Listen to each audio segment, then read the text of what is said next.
Magandang araw mga kaibigan.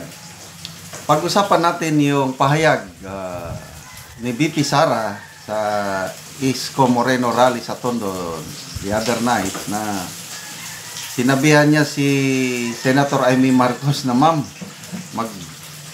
mag-change ka na ng apelyido. Hindi na siya maging Marcos. Then mamaya, ay sorry, Romualdez pa lang middle initial mo. So, ito, mayroong magandang post.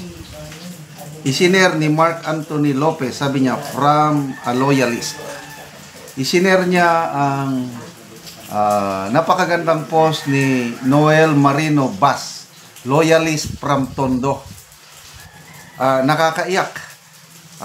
I still consider myself as a Marcos senior loyalist. Okay? Malaki ang utang na loob namin sa President Marcos Sr.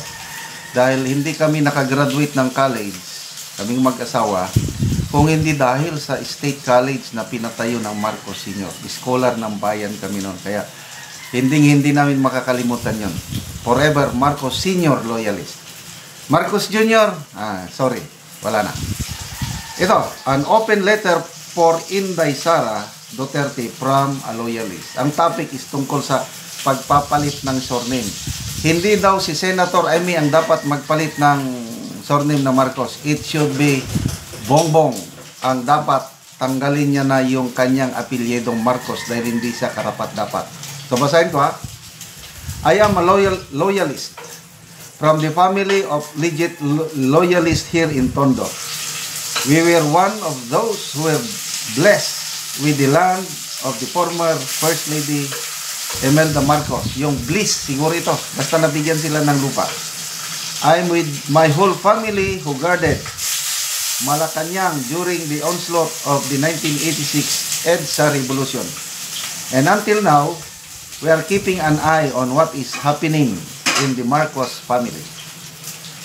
What you said, Senator Amy should change her surname, saan ito? Her. Change her surname came to my attention. No respect, but why her? So, she is continuing and living what her father fought for.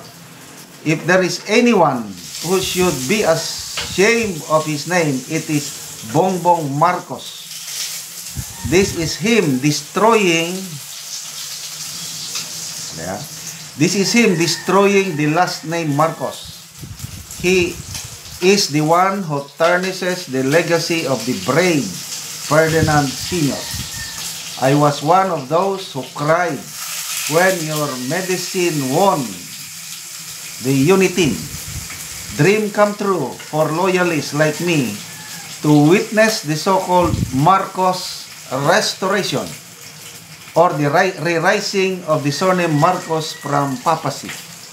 Our gratitude cannot be contained for the second chance granted to them by the people.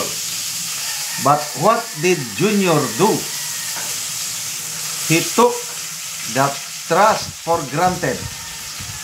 That's why he should change his surname. Because everything he did in the first 3 years in the position is the opposite of the Marcos brand. I will add one by one. He has shared bread with his enemies. He sat in his place the yellows and pinks. His family's enemies, his father's enemies.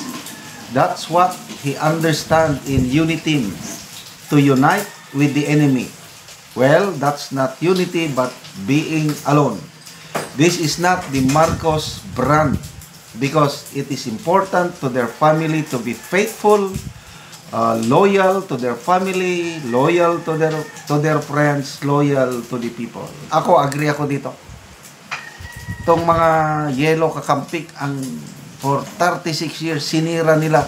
Talagang inalipusta nila ang Marcos family. Tapos ngayon, nakikipag-alyansa na ang Marcos Jr. administration sa mga grabe. So agree ako dito.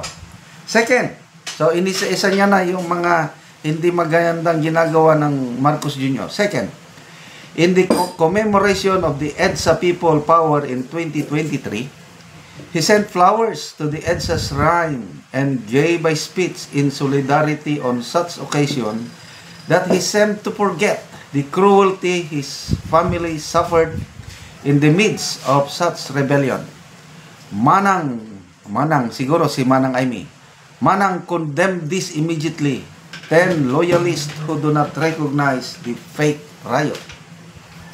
Third, EDCA. The expansion of the presence of foreign soldiers in our country is a clear reversal of Apo Lakay's principle. Agree ako dito. Si Apo Lakay noon, hindi siya nagpapahawak sa mga Amerikano.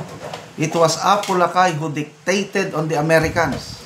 Ngayon, iba. The Americans are dictating on Marcos Jr. Under his leadership, sovereignty was exchanged for a few pieces of aid and promise of protection that we don't really need if we stand firm as a free country instead of standing he bent. Grabe, galing.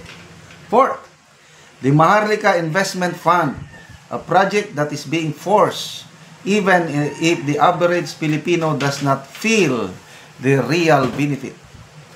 This is not the kind of project that old Marcos, who is known for keeping the town's funds for meaningful programs that uplift the poor, will fight for. Now, the royalty seems to have become a symbol of disunity and lack of administration direction. Fifth, his leadership is full of cute and popular projects, empty, soulless, and especially fearless.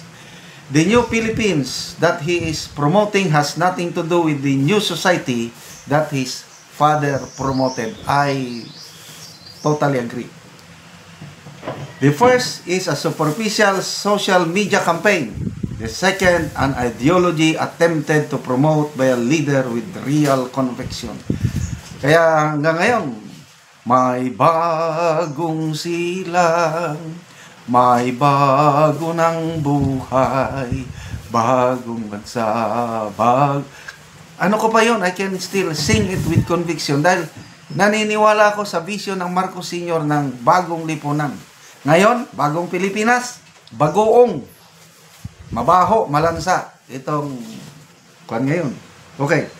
Fifth, his leadership is, And of all this, the most tragic, BBM's silence on the order of the International Criminal Court to arrest former President Rodrigo Duterte. Another pillar of patriotism and strong leadership neglected. No strong objection has been heard from BBM, while this is a clear attack on our country's sovereignty. Before, the Marcos fought for the Philippines against foreign intimidation. Now, the son seems to be afraid of getting stuck again, so choose to remain silent instead of defending a fellow leader who has been part of UNITEM's success. Rodrigo Duterte buried his father in the Cemetery of Heroes. Bongbong Marcos buried the legacy, dignity, and memory of Apo Lakay. So if anyone has the right to bear the last name Marcos, it's Senator Aimee. Agree ako. She's not perfect, but she's a true carrier of his father's spirit. In the Senate, she has been the people's backbone, from housing to education, from health for women, the elderly, PWD, solo parents, to uplifting cultural workers. She didn't turn her back on loyalists. She didn't abandon allies. She didn't turn in the direction his father left her. Her father left her. Meanwhile, the northern tiger is weaker than the kitten. He is not fit to have the grand surname Marcos. Ferdinand Araneta Romualdez suits him better because he is far from being a true Marcos. With utmost respect, a loyalist from Tondo. Okay? Ang gaganda itong mga post, yung mga comments na binasa ko. Dahil sa post na to, nalaman ko kung sino yung tunay na Marcos at hindi. Yan. So, eye-opener itong article na ito. Salamat kay, pangalan niya, Noel Marino Bas. Agree ako. Senator Amy must keep this surname of Marcos. Okay, mga kaibigan, salamat sa inyong pagsubaybay sa ating channel. Nakakatulong kayo ng malaki sa tribong Talaandig ng Bukidnon dahil ang sweldo natin sa channel na ito is tinutulong natin sa tribo. Namimigay tayo ng mga yero at pako para ma-repair ang sira-sirang bahay ng tribong Talandig. Panoorin nyo ang video na ito. Ni ang yero nga itabang sa mga tao nga kadtong daot na ilang balay. Ug abot na gid ang ilang yero. Ano ni sila ang tagaan.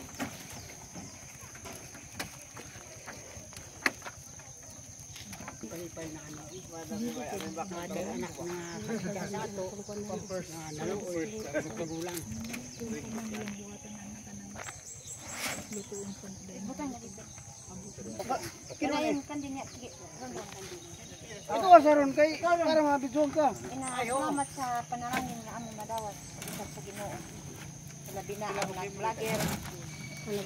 Thank you dahil sa kuan aning panalangin. Diya ka di sandig no diya tabalay.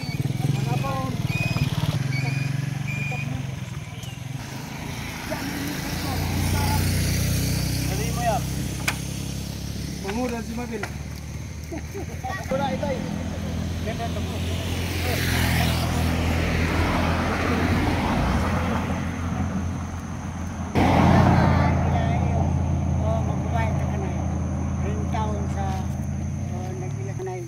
Itas ang kinabuhi huda di katapusan sa siya ka pag-atag Kaya masili lang pa doon na sa kay kadiyan ala nalipay ito ya Kuya. salamat kayo magbubaya sa ilagin na kuan di ka na harap kay ito ko galo no